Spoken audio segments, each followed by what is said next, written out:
Mes ginsimės iki paskutinės minutės. Mes ginsim savo radiją ir televiziją. Ta naktį buvo paleisti 7 šūviai į Lietuvos laisvę ir nepriklausomybę. 40 dienų paieškų pagaliau surasta dingusi Vajagų šeima. 2 million residents of the Baltic states linked hands to protest not only what happened 50 years ago, but to send a message of defiance.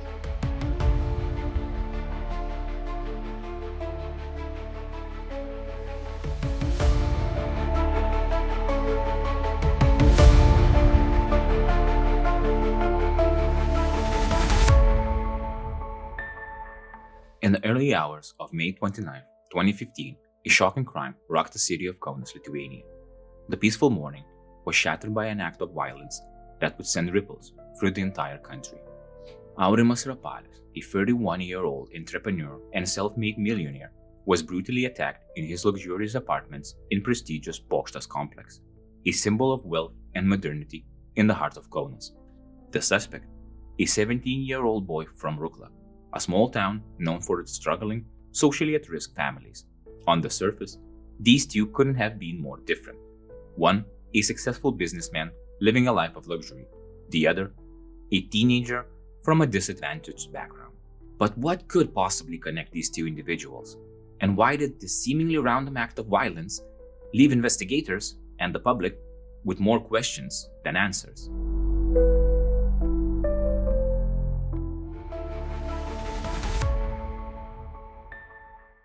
The Bokštas complex, where Rapalis lived, is a place of opulence and exclusivity. Its towering structure houses high-end apartments and offices, a stark contrast to the modest homes of Rukla, where the suspect Edgaras grew up. Rapalis was no ordinary resident. At just 31 years old, he had built a thriving IT business, Hostinger, with offices spanning the globe, from Kaunas to Brazil. He drove luxury cars, including a Ferrari 458 Italia and an Audi R8, and his social media was filled with images of exotic travels and high-end gadgets. But despite his success, Rapalis was a private man, rarely stepping into the public's eye. Rukla, a small town just outside Kaunas, is a world away from the glitz and glamour of Rapalis' life. Known for its socially at-risk families and economic struggles, it's a kind of place where opportunities are scarce and futures often feel uncertain.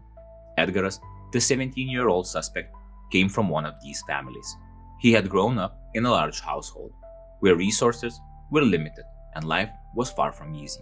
Yet somehow, he had formed a connection with Rapalis, a connection that would ultimately end up in tragedy.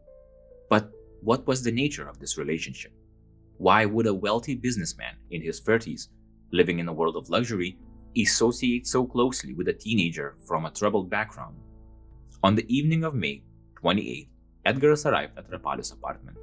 The two spent hours together, playing video games and seemingly enjoying each other's company. But as the night turned into the early hours of the morning, something went horribly wrong. Around 4 a.m., as Rapalis lay in bed, texting on his phone, Edgaras suddenly attacked him with a knife. The details of what triggered the attack remain unclear, but the aftermath was devastating. Despite being physically stronger, Rapalis was a fitness enthusiast who regularly worked out. He was no match for the sudden, brutal assault. In a desperate struggle, Rapalis managed to wrestle the knife away and even stabbed Edgaras in the leg and arm. But the damage had already been done. Rapalis had suffered a fatal wound to his aorta, and his life was slipping away. Bleeding heavily, Rapalis made a desperate attempt to save himself.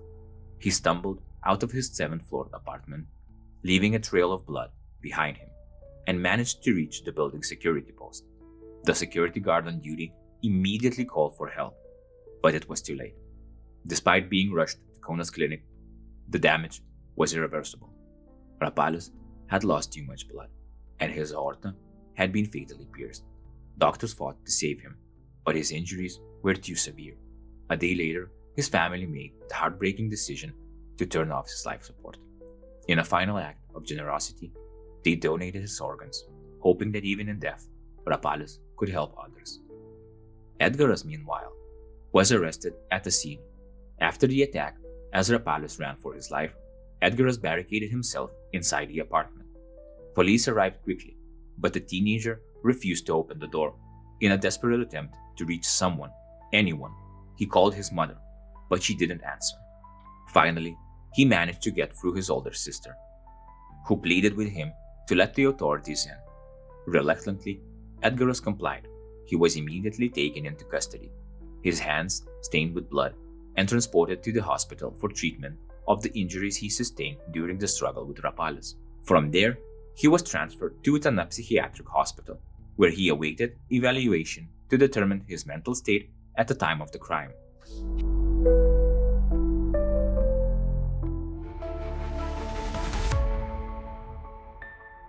During initial investigations, Edgaras confessed to the crime, but provided a motive that left investigators skeptical.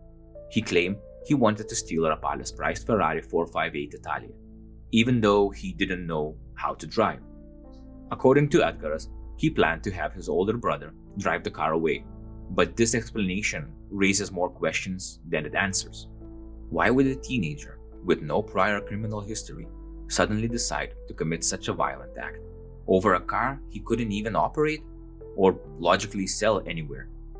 And if the motive wasn't theft, what else could have driven him to attack a man who had seemingly welcomed him into his home for multiple years? Investigators have struggled to make sense of Edgaras' story. His family in Rukla has expressed disbelief at his confession, suggesting there's more to the relationship between Edgaras and Rapalis than meets the eye. Edgaras has been a frequent visitor to Rapalis' apartment, often staying overnight. He even had an access card to the secure Bokštas complex, indicating a level of trust between the two. But what was the nature of this trust? Further complicating the case is the revelation that Edgaras wasn't the only teenager from Rukla who visited Rapalis' apartment. Other boys, also from socially at-risk families, were regular guests. They claimed they were paid to work on computers and clean the apartment, but investigators have questioned whether there was more to these visits. Some have speculated that Rapalis may have been helping these boys in a way that went beyond simple employment. Others speculate very dark things. The young man stated that he met Rapalis when he was just 13 years old, introduced by an 11-year-old living in Rukla.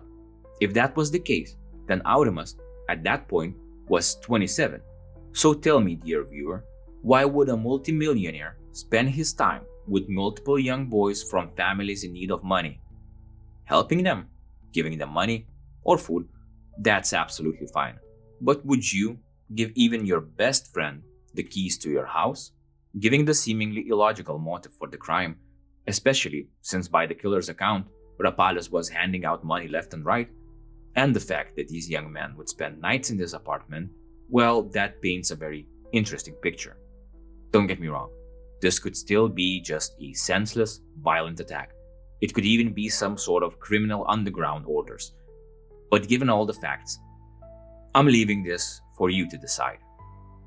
Since without Edgaras' cooperation, the full truth remains elusive. Those who knew Rapalis described him as a kind, positive person who wanted to help others. But his relationship with these teenagers remains a mystery. Meanwhile, Rapalis' family is left to grapple with the loss of a man who seemed to have it all: wealth, success, and bright future. The Kaunas Regional Court sentenced 18-year-old Edgaras Januškevičius to 10 years in prison, the maximum penalty for a minor, for the premeditated murder of a 31-year-old Aurimas Rapalis. The court also ordered Januškevičius to pay 30,000 euros in non-material damages to Rapalis' mother, Rita Rapalienė, and 20,000 euros to his brother, Dainius Rapalis, along with 1,500 euros for medical expenses. Despite the sentencing, it remains unclear how Januškevičius, who comes from a low-income family and owns no assets, will fulfill the financial obligations. The victim's family and prosecution accepted the verdict, stating it was fair and just. The murder of Aurimas Rapalis is a story that defies easy answers.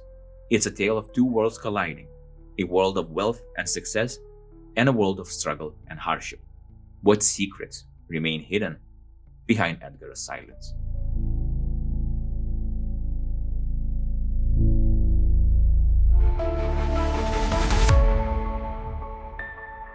If you have thoughts on this case, I would love to hear them. Share your theories in the comments below. And if you found the story as compelling as we did, don't forget to like, subscribe, and hit that notification bell for more deep dives into true crime mysteries. Until next time, stay curious, stay safe, and I'll see you next time.